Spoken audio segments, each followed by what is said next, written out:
محرم کا پیغام بھی یہی ہے، جاتا محرم ہے، ہمارا دین رسم و رواج پر آ گیا ہے، روایات حقائق کھو گئے، پیغام کھو گیا، پیغام یاد نہیں ہے۔ ربیع الاول آیا، جلوس نکلے، جلسے ہوئے، اور سارا جلوس جا رہا ہے، 12 دن خوب سیرت کے جلسے ہیں، اور محرم آیا، 10 دن آل رسول کے لیے خوب رونا دھونا ہے، پر توبہ ایک آدمی نے کی، ایک بھی نمازی نہ بنا، ایک سود خور نے سود نہ چھوڑا، ایک شرابی نے شراب سے توبہ نہ کی، ایک زانی نے زنا نہ چھوڑا، ایک آوارہ نے آوارہ گردی نہ چھوڑی، ایک ماں باپ کا نافرمان توبہ کرنے پر نہ آیا۔ تو یہ رسم و رواج اللہ کے دربار میں اس وقت قیمتی بنتے ہیں جب ان کو حقائق کے ساتھ کیا جائے۔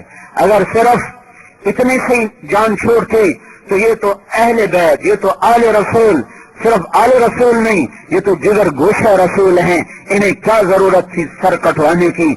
16 اہل بیت شہید ہوئے، 72 تو ٹوٹل تھے، 16 آل رسول۔ کون آل، کون اہل بیت؟ ہاں، میرے نبی نے کہا حسن اور حسین جنت کے نوجوانوں کے سردار، میری بیٹی فاطمہ جنت کی عورتوں کی سردار، علی جنت میں تیرا گھر میرے گھر کے سامنے ہوگا۔ یہ وہ خاندان، یہ وہ گھر،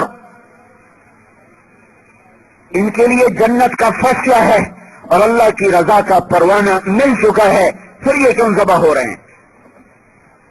یہ پیغام دے رہے ہیں۔ میں قصہ نہیں سنانا چاہتا ہوں، محرم کا مہینہ ہے، اس حوالے سے ضرور بات کرنا میرے ذمہ ہے کہ میں پیغام سناؤں، کہ یہ پیغام تھا کہ اللہ کو راضی کرتے ہوئے اگر کائنات کا سب سے قیمتی خون بھی بہتا ہے تو بہنے دو، کائنات کا سب سے عظیم گھرانہ بھی لٹتا ہے لٹنے دو، پر اللہ کے امر پر آنچ نہ آئے۔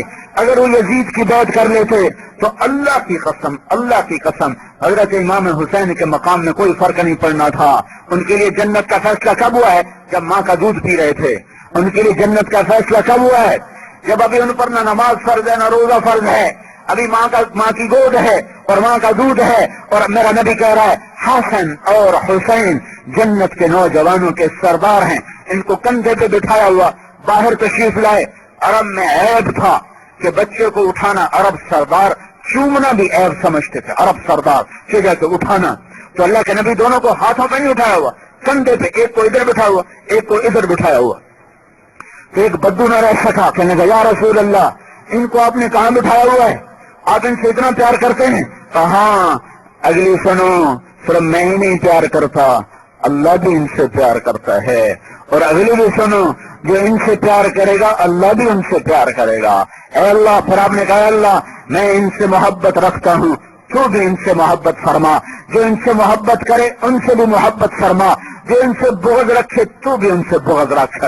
یہ وہ ہستیاں تھیں جن کی بوٹی بوٹی کر دی گئی۔ اگر بات کر لیتے تو جان بھی بچ جاتی، مال بھی بچ جاتا، اولاد بھی بچ جاتی، لیکن پھر کیا ہوتا؟ پھر روشنی کے مینار بجھ جاتے، پھر یہ مینار گر جاتے۔ یہ سورج ہماری دھرتی کو چمکاتا ہے، لیکن اس سورج کی روشنی میرے دل تک نہیں پہنچتی۔ سورج کی روشنی سے صرف لاہور کی زمین روشن ہوتی ہے، لیکن کربلاؤں کی روشنیاں وہ دلوں کے اندھیروں کو دور کرنے کا سامان ہیں۔ یہ وہ نور ہے جو دل کے اندھیروں تک جاتا ہے اور وہاں جا کر روشنی پھیلاتا ہے۔ یہ نور نہ ہوتا تو دنیا آج اندھیرے میں ڈوبی ہوئی ہے، لیکن پھر بھی کچھ ہیں جو نہ روشنیوں کے پیروکار ہیں۔ اگر یہ روشنیاں نہ ہوتی تو ان کا بھی نشان مٹ جاتا۔ لوگ سال کا نائٹ ایئر نیو ایئر مناتے ہیں، شراب پی کے، زنا کر کے، گھنگرو چھنکا کے، گٹار بجا کے، بندروں کی طرح ناچ کر۔